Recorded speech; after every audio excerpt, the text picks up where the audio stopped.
Så er vi til en ret larmende koncert i Aarhus med en verdensstjerne, som næsten ingen kender. Og så var en verdensstjerne i Danmark her i weekenden.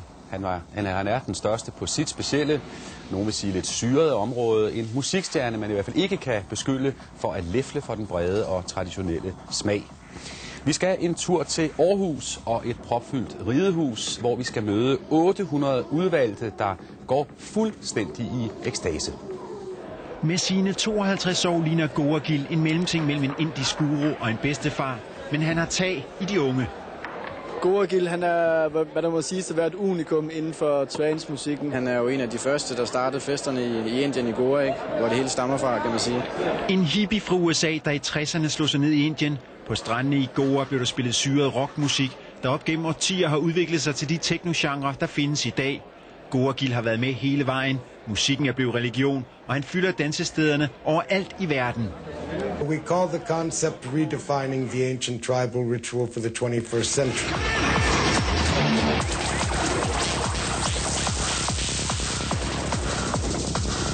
Dance is active meditation.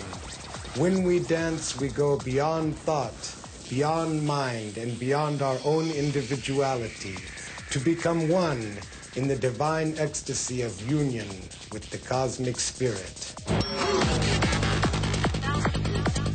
Goagils livsfilosofi blæst ud med undergrundens lyde. Det 52-årige ikon kastede 7 timer rundt med sine halvt så gamle disciple i ridehuset i Aarhus.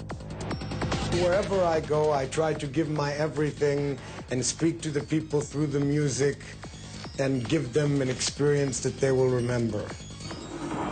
Natten er blevet til morgen.